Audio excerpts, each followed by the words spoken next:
Everybody, we're going to pick up reading on chapter 5. We're going to pick up on page 89 at the very bottom of the page. Remember, the beginning of chapter 5 was largely about Edwin Stanton, who was Lincoln's Secretary of War, who was really his right-hand man throughout the war. And after the attempted assassination and what ended up being the assassination, he was the take charge guy. He came in and he took command of the situation and really began the manhunt for Booth. He was the one that really everybody started to look to at this time. All right, so bottom of page 89. Back in Washington, Army Major General Halleck made plans to imprison the assassins when they were caught. If Booth was captured, the Army would have to protect him from Lincoln's avengers. Now I'm at the top of page 90. Rampaging mobs of vigilantes who might storm the old Capitol prison. If they discovered Booth was jailed there, it was too risky to imprison Booth anywhere on land. Halleck issued an order. If the assassins are caught, put them in double irons and take them to the commander of the Washington Navy Yard, who will confine them to a monitor warship anchored there. The river would protect Booth from the angry citizens of Washington. So stop and think about that for a second. If they caught Booth, they were afraid that all of the citizens would come and attack him, vigilantes. Kind of think of Batman when you think of vigilante. It's a normal citizen taking the reins and like taking on criminals instead of the police. That's what a vigilante is. So they were afraid that people were so angry that they would have people doing that. So instead of keeping Booth on land, they would take him to a ship so that the water would be essentially a barrier protecting Booth from the citizens. All right, I'm picking up again on page 90, second paragraph. Now all they had to do was catch John Wilkes Booth, Lewis Powell, John Surratt, David Harold, and George Atzerodt. The doctors probed Lincoln's bullet wound with their bare, dirty fingers, sticking their pinkies inside Lincoln's brain. They used the Nielsen probe to find the bullet for possible removal, as if that would have helped Lincoln. Eventually, the physicians gave up their tinkering and simply monitored Lincoln's heartbeat, temperature, and breathing. While Lincoln still survived, the manhunt was already underway. At Ford's Theater, the Derringer pistol, the murder weapon, was recovered from the floor of the president's box. Soldiers and detectives rushed to Booth's room at the National Hotel. Of course, Booth was gone, but they searched his trunk and discovered an incredible and mysterious letter to Booth, signed only Sam, that described a large conspiracy against the Union government. Top of page 91. Several blocks from the National Hotel, just a few hours after the assassination, a group of detectives showed up at Mary Surratt's boarding house. In the chaos in the streets outside Ford's Theater, one or more sources reported that John Wilkes Booth and John Surratt were close friends, and that Mary Surratt's boarding house was just a few blocks away.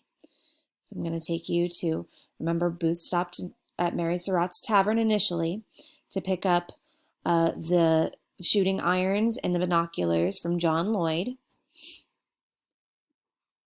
Peterson House is where Lincoln was right now. Now we're at Mary Surratt's boarding house. Remember that Mary Surratt is the mother and the owner of the boarding house. She is the mother to John Surratt, who is friends with John Wilkes Booth. Remember, John Surratt, he was a Confederate spy. So there we go with that. So and this is the boarding house right here that they owned, that Mary Surratt owned. I'm continuing again on page 91. I'm at the second paragraph. Still first paragraph. A boarder and school friend of John Surratt, Louis Weichman, was the first to appear at the door to respond to the patrol's arrival. The detectives announced their mission. They were there to search the house for John Wilkes Booth and John Surratt.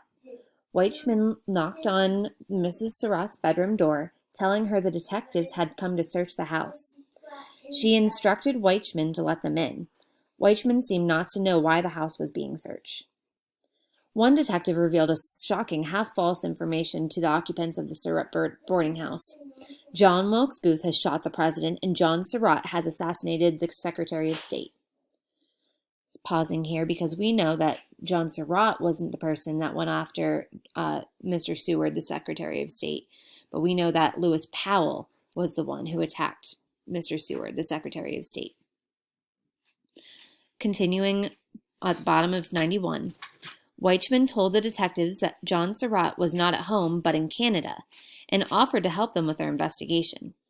Mary Surratt claimed not to know where her son was. The detectives searched her house, then left, leaving Weichman, Mary, and her daughter Anna behind. Through the night and into the early morning, Mary Todd Lincoln made regular visits to her husband's bedside. All right, now we're back. We're joining back with Mary and Lincoln. So we are at the top of page 92. At one point, she wailed, "Oh, that my little Teddy might see his father before he died," then fainted, falling to the floor. Stanton, startled by her cry and fearing that the president had died, rushed into the room and called loudly, "Take that woman out and do not let her in again." She did not deserve that cruelty. It did not matter. Stanton was obeyed.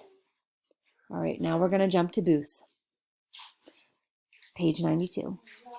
After riding half the night on the deserted road from Surrattsville, Booth and David Harold neared their destination, an isolated farmhouse a few miles north of a village called Bryantown. A city-dwelling night rider unfamiliar with the remote area might have missed a turnoff in the dark, but Booth rode confidently ahead. He had been here before. There appeared a handsome two-story house in the distance. Booth recognized their sanctuary at once. They could rest here. What book is this? They would not be rushed as they were at Surratt's Tavern, which was much too close to Washington and possible pursuers. Here, farther south and in the darkness of his remote countryside, they could rest, eat, and sleep, and Booth could get medical care for his injured leg, which he was sure was broken. He needed to renew his strength after being awake for almost 24 hours. He was dog-tired, and his weary body ached from the 5 bumpy hours on horseback. The spring night air was still and eerily silent. Booth and Harold approached the farmhouse. Now, no barking dogs warned of their arrival, and the slow pace of their horses' hooves failed to awaken the 6 people sleeping in the house. We're at the top of 93. Harold dismounted and walked into the house, while Booth remained in his saddle. The assassin was alert for signs or sounds of danger. No lamplight shone through the window in the front yard. David would have to wake the people inside. He knocked on the door and waited for signs of life within the house. The loud rapping awoke the farmer, who was alarmed at being awakened in the middle of the night. The farmer rose from his bed, walked to the front door, and called, "Who's there?" to the person on the other side. "2 strangers," replied David Harold, "on their way to Washington." One of their horses had fallen, he claimed, throwing the rider and breaking his leg. Hesitating, the farmer peered through the window, then unlocked the door. You're reading so In his front yard, he saw the 2 men about 20 feet away, standing under a cedar tree. He approached them. Booth relaxed at the sight of the familiar face. The farmer helped Booth dismount, offering support when the fugitive's body weight bore down on his injured leg. Booth grimaced in pain when his feet touched the ground, and he staggered into the arms of Dr. Samuel A. Mudd. Their faces only inches apart, Mudd helped Booth limp up the steps to his home. Harold tended to the horses and then followed Booth and Mudd inside the farmhouse. Top of page 95. Harold was a stranger to Mudd. Mommy. The doctor had never laid eyes on him before, but Booth was not. Okay, now we're going to head into a flashback here, talking about how Booth and Samuel Mudd know each other. We're at the top of 95. What are you reading? The chain of events that led John Wilkes Booth to Mudd's farm in the pre-dawn hours of April 15, 1865 began 6 months earlier in Montreal, Canada. By late 1864, Booth had hatched up the risky plan to kidnap President Lincoln. He attempted to recruit accomplices in New York City, a place where many Lincoln haters and Confederate sympathizers were. Booth knew the city well, of course. He had acted there many times. North of New York, Canada was a major base of operations for the Confederate Secret Service. In Montreal, nests of rebel agents with plans and money were busy hatching anti-Union conspiracies. Booth sought contacts there. He and his little band of conspirators would snatch Lincoln and transport him out of Washington south to Richmond. He needed no less than a rebel version of the Underground Railroad that transported runaway slaves north to freedom. Booth's railroad, however, would run in reverse. He would take the tyrant Lincoln, who had freed the slaves, south to the Confederate capital of Richmond. He would trade Lincoln for Confederate prisoners of war or attempt to use his captive as leverage to give the South an advantage in peace negotiations. To pull off his plan, he needed loyal Confederate agents and safe houses located at points along the route. One operative he met in Canada gave Booth letters of introduction vouching for the actors' devotion to the Confederacy and requesting aid for them. One of the letters was addressed to Dr. Samuel A. Mudd. We're at the top of 96. What is this Mudd, book? 32 years old, was a doctor living on a farm with his family and wife. He was anti-union, anti-black, and the owner of up to 11 slaves before Lincoln's Emancipation Proclamation had freed them. By November 9, 1864, Lincoln had visited the Bryantown Tavern in southern Maryland, a combination saloon, inn, and post office, not unlike Surratt's Tavern. It was known among Confederate sympathizers as a reliable safe house and place to exchange information. A few days later at church, Booth was introduced to Dr. Mudd. In Maryland, a month later, Booth again encountered Mudd at church. Booth invented a cover story. He claimed to be looking for real estate and a horse to buy. Booth needed horses for the kidnapping gang he hoped to put together. Samuel Mudd was happy to help.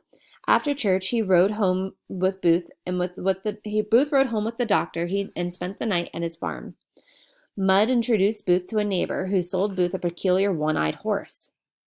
Dr. Mudd had been helpful to Booth in Maryland, but the actor also needed the doctor's help. An introduction in Washington. Mudd went to Washington to introduce Booth to a Confederate courier named John Harrison Surratt. Surratt operated out of his mother's boarding house on H Street and from her country tavern at Surrattsville. Booth would require the type of help that Surratt could provide along his escape route. On the way to H Street boarding house, Booth and Mudd encountered John Surratt on the street and an introduction took place. Booth invited everyone, Mudd, Surratt, and Lewis Weichman, a friend of Surratt's and a boarder at the H Street house, back to his room at the National Hotel for drinks and private conversation. Booth recruited Surratt to the conspiracy to kidnap the president and soon became a frequent visitor to the boarding house, where he befriended Surratt's widowed mother and his younger sister, Anna. His work done, Mudd returned just before Christmas 1864 to his farm and waited for further word from Booth about the kidnapping. No word ever came. Lincoln's second inauguration came and went in March. Richmond fell on April 3rd, Lee surrendered on April 9th, but Dr. Mudd saw no more of Booth. Booth had sent liquor and supplies to Mudd's farm for hiding until the day they came for Booth and his kidnapped victim to flee the city. But it never did. Given the disastrous events of April 1865, Mudd assumed that the Union victory had changed the actors' plans and the scheme to kidnap the president had been abandoned. Now, 4 months later, again the last time they saw each other was Christmas, Booth was here at the farm again.